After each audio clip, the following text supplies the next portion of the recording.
नमस्कार, मैं हूं पवन त्यागी। राहुल गांधी ने संसद में एक बार फिर से अनुशासनहीनता दिखाई है। उन्होंने एक बार फिर से चित्र दिखाने की कोशिश की जिसको ओम बिरला जी ने टोका और उनको याद दिलाया कि राहुल गांधी जी, अब आप नेता प्रतिपक्ष हैं, नियम कायदे कानून याद रखिए। संसद के अंदर ये नियम है कि आप किसी भी प्रकार का चित्र प्रदर्शित नहीं कर सकते। दूसरा, जो संसद के अंदर उपस्थित नहीं है उसके नाम को लेकर कोई चर्चा करना ये भी कानून से बाहर है। लेकिन राहुल गांधी है कि मानते नहीं। उन्होंने एक बार फिर बजट सत्र पर जवाब देते हुए बजट में जाति का कार्ड खेला। एक तरफ उन्होंने कहा कि जब हलवा बट रहा था, हलवा सेरेमनी, आप जानते हैं कि ये एक परंपरा हमारे देश की रही है कि जब भी बजट तैयार किया जाता है तो बजट प्रिंट के समय वो लीक ना हो जाए। सारे वित्त मंत्रालय के उच्च अधिकारी एक बिल्डिंग में अंदर रहते हैं और बिल्डिंग लॉक कर दी जाती है। किसी को भी घर परिवार के व्यक्ति से बात नहीं करने दी जाती और यहां तक कि कोई कांटेक्ट नहीं कर सकते। बिल्डिंग से बाहर ना तो कोई जा सकता है, ना बाहर से कोई अंदर आ सकता है। ये सेरेमनी जो है, हलवा सेरेमनी, ये कोई मोदी सरकार के आने के बाद नहीं है। जब से देश आजाद हुआ, जब से बजट बन रहा है, तब से ये सेरेमनी की जाती है। और इसमें कांग्रेस का कार्यकाल जो 65 साल का रहा है वो परंपरा उसमें भी रही है। लेकिन राहुल गांधी है कि वो आज ओबीसी, एससी, एसटी नाम पर देश में इस तरह की अराजकता फैलाना चाहते हैं कि वो इस देश में ये चर्चा बताना चाहते हैं, चर्चा करना चाहते हैं कि आज की डेट में जो सरकार चल रही है वो सब ब्राह्मण है, वो सब उच्च वर्ग से है, जबकि हकीकत से ये बहुत परे है। किसी की जाति, अधिकारी केवल जब अपॉइंटमेंट किए जाते हैं तब उस टाइम फार्म में भरे जाते जरूर हैं, लेकिन कोई ये पता बताने का जरिया नहीं है अगर नाम में सरनेम ना लगा हो कि कौन किस जाति का है। और इससे कोई फर्क भी नहीं पड़ता। अगर कोई अधिकारी दिमाग अच्छा रखता है और आईएएस अधिकारी हैं तो वो, अगर वो उच्च अधिकारी हैं, सचिव लेवल पर हैं, वित्त मंत्रालय में हैं, वो बजट तैयार करने में अगर वित्त मंत्री की मदद कर रहे हैं, सरकार की मदद कर रहे हैं, तो जाति के आधार पर उनकी नियुक्ति नहीं होती। लेकिन राहुल गांधी फिर से एक बार झूठ फैला रहे हैं और फिर से उन्होंने झूठ फैलाया जो आपने देखा। झूठ वो हमेशा हर जगह, पूरा चुनाव लोकसभा का निकल गया और वो एक बात को रटते रहे, देश की जनता में भ्रमित करते रहे, भ्रम फैलाते रहे कि ये जो सरकार है इसमें तो ओबीसी, एससी, एसटी, इन लोगों को तो आगे बढ़ाया ही नहीं जा रहा, इनको तो कोई ध्यान में दिया ही नहीं जा रहा। और उन्होंने कहा ये जो सरकार है ये तो अडानी अंबानी की सरकार है। इसी तरह वो बजट पे भी इसी तरह की बयानबाजी कर रहे हैं। और राहुल गांधी ये भूल गया, ये संसद के अंदर कहते कहते उन्होंने इतना तक कह दिया कि ये जो सरकार है, इस सरकार में एक चक्रव्यूह है और ये चक्रव्यूह को कोई नहीं घुस सकता, कोई तोड़ नहीं सकता। और उन्होंने चक्रव्यूह में कौन लोग हैं जो नाम गिना, उसमें उन्होंने कहा मोदी जी, अमित शाह, और ताज्जुब की बात है कि हमारे एनएसए अजीत डोवाल का नाम भी लिया। ताज्जुब की बात यह है कि उसमें आरएसएस के मोहन भागवत जी जो सरसंचालक जी हैं, माननीय सरसंचालक जी का भी नाम लिया। और इतना ही नहीं, उसी में उन्होंने जोड़ा कि अडानी और अंबानी भी इस चक्रव्यूह का हिस्सा हैं। वो कहते हैं कि महाभारत के काल में जो इनर सर्किल है उसमें जो चक्रव्यूह था उसमें 6 लोग थे और इसी तरह ये 6 लोगों का नाम लेते हैं, मोदी, अमित शाह, डोभाल, अडानी, अंबानी, मोहन भागवत। अब आप सोचिए ये किस तरह की सोच और किस तरह की विचारधारा दुनिया में फैलाने की कोशिश कर रहे हैं। क्या ये देश का जो बजट बना है उसमें मोहन भागवत जी का कोई रोल है? उत्तर है नहीं।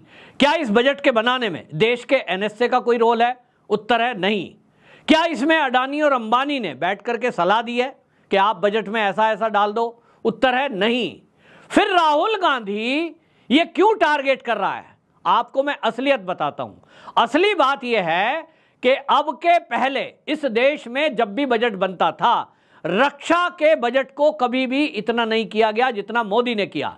और जो हमारी सुरक्षा एजेंसियां हैं उनको फ्री हैंड जो आज मिला हुआ है वो पहले कभी नहीं था। पहले जो हमारे एनएसए को बजट मिलता था उस बजट का बड़ा हिस्सा नेता बांटकर खा जाया करते थे। लेकिन आज जब से मोदी सरकार आई है, हमारे देश के एनएसए को अधिक पावर दी गई है। अजीत डोभाल जी को कैबिनेट मंत्री का दर्जा दिया गया है और उनको एक मोटा बजट दिया गया है, जिसके कारण आज हमारे देश में आप देखिए कि आतंकी घटनाएं इसी के कारण रुकी हैं, क्योंकि घटना होने के पहले ही हमारा सूचना तंत्र दुनिया से वो सूचनाएं प्राप्त कर लेता है। जो नार्को डिपार्टमेंट है, यानी एनसीबी को इतना मजबूत गृह मंत्रालय ने कर दिया कि उसके साथ बीएसएफ को जोड़ा, उसके साथ नेवी को जोड़ा, उसके साथ सीआरपीएफ को जोड़ा, और उसके कारण से ये इतना मजबूत एक सिम्स नाम की संस्था बनाई मोदी सरकार ने। तो इसमें इंटेलिजेंस इतनी तकड़ी कर दी गई कि दुनिया के देशों को इसमें जोड़ा गया।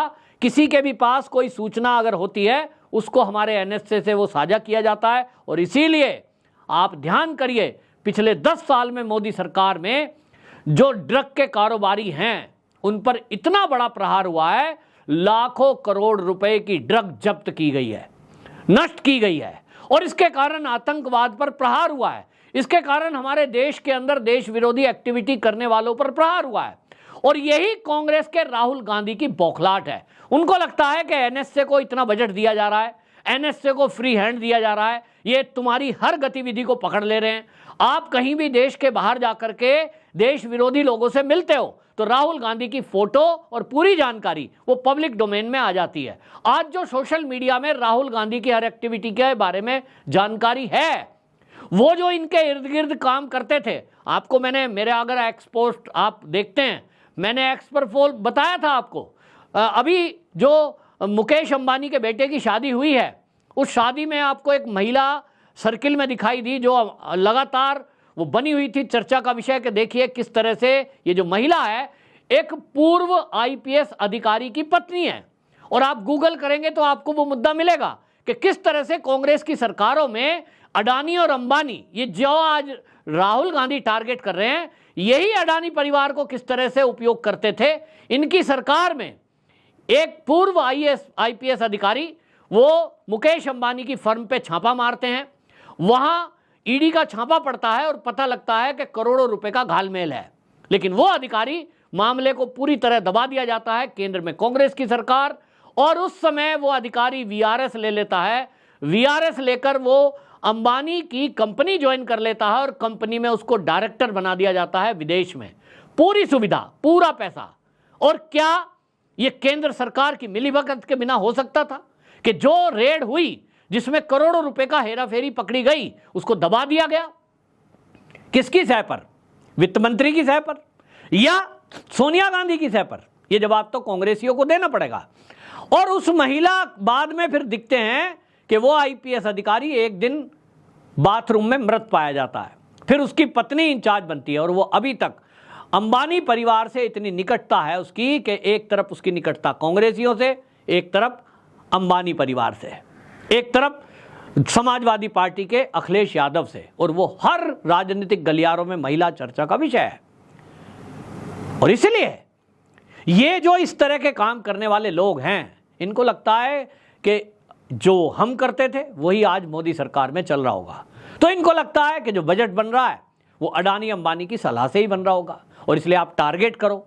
जबकि इस बजट में आप देखेंगे एमएसएमई सेक्टर पर सबसे ज़्यादा जोर दिया गया है। अब एमएसएमई सेक्टर में अडानी अंबानी तो है नहीं, वो तो बड़े उद्योगपति हैं।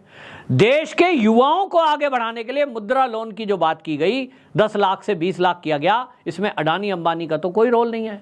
आपके और मेरे परिवार के बच्चे जो पढ़ाई लिखाई करके अपना उद्योग, लघु उद्योग लगाना चाहते हैं, ये 10 या 20 लाख में वही शुरू होगा।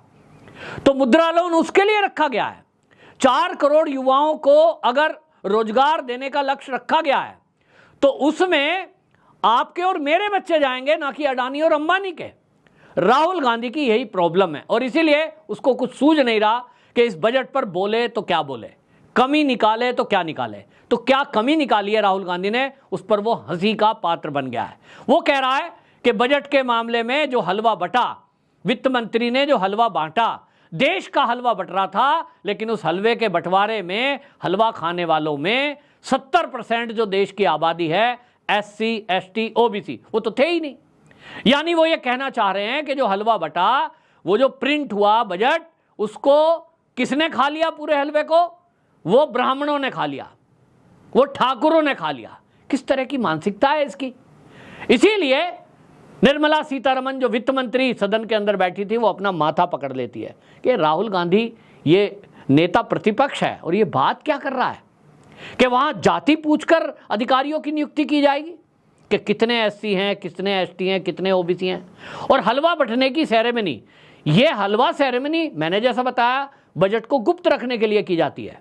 1950 में कांग्रेस के कार्यकाल में एक बार तो ये लीक हुआ है, और लीक होने की वजह से वित्त मंत्री थे कांग्रेस के, जिनका इस्तीफा हुआ, वित्त मंत्री जॉन मथाई, उनका इस्तीफा हुआ इसके कारण, क्योंकि बजट लीक हो गया था। मोदी सरकार में ये फुल प्रूफ है, और इसीलिए राहुल गांधी की बौखलाहट है। लेकिन राहुल गांधी आदत से बाज नहीं आ रहे हैं, वो झूठ फैलाते हैं, और झूठ फैलाते फैलाते वो शंकर भगवान को बीच में ले आए। पता नहीं किसी ने कहा होगा कि जो भारतीय जनता पार्टी का राम जी है, भगवान श्री राम, इसका काउंटर करने के लिए आप शंकर जी की बात करो। लेकिन शंकर की बात करते करते वो क्या कह देते हैं, वो कहते हैं साहब मस्जिद में कोई भी जा सकता है, लेकिन राम जी की बारात में कोई भी मतलब राम का नाम नहीं लिया उन्होंने, कहा शंकर जी की बारात में कोई भी जा सकता है। राहुल गांधी, उनको इतना भी बेसिक नहीं पता कि जो मस्जिदें हैं उसमें महिलाओं का प्रवेश निषेध है, महिला नहीं जा सकती। लेकिन राहुल गांधी सदन में बोल रहे हैं, उनको पता है संसद में बोली गई बात पे कोई कार्रवाई तो होती नहीं है, कुछ भी झूठ बोल दो। लेकिन इस झूठ को एक्सपोज किया गया है, और ये एक्सपोज करने का काम अब आपका है। मैंने आपके सामने विषय रखा है, राहुल गांधी पहले की तरह, हमेशा की तरह झूठ फैला रहे हैं, बजट पर भी झूठ फैला रहे हैं, और हमारे शंकर भगवान के नाम को अपमानित कर रहे हैं, ये कह करके मस्जिद से जब वो तुलना कर रहे हैं कि मस्जिद में कोई भी जा सकता है, चर्च में कोई भी जा सकता है, और इस तरह की बातें कर रहे हैं जो बेतुकी बेसिर पैर की हैं। कुल मिलाकर जाति का कार्ड खेलने की कोशिश राहुल गांधी ने की है, बजट को उद्योगपतियों का बताने की कोशिश की है, जो पूरी तरह विफल है। वंदे मातरम।